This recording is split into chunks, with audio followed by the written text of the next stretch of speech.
我是大啊，福建泉州人。面伫闽南人的餐桌顶呢，其实是也上看的。今仔我做传统古早味的糯米呢，交茶米交面汤无相同的。伊当你看到淡薄汤汁，但是你阁啉袂到，阁也鲜，阁也香。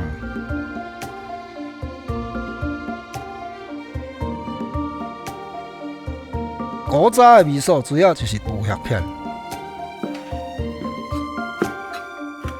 加工牛血一定要先按水落去辣，按手辣，牛血内面食着水，然后加淡薄小苏打，就开始调味了。淡薄盐、豆油，淡薄糖，淡薄醋，将个血片炒起来会较香。最后番薯粉一丁，番薯粉薄薄，安尼就会做。糯米油就较大了。最好是按猪油啦，味素加较香。落鼎了，先按血片落去大火咧炒炒咧，边边咧。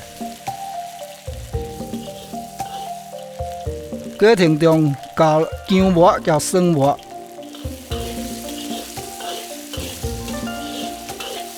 然后加入你的随便爱你掺的青菜。若有伫迄个几做同个菜底下的，若无你用豆芽、加韭菜。也是会做的，大火落去爆爆咧，喷淡薄加饭酒，时间堆出来，就迄个油鼎面水，有高汤或者大骨汤，当然起来味素最好咯。伫咧糯米的时阵，羹仔米你茫当建做规汤，按手干爆咧，然后较长的你黏较短淡薄咧，滚滚的。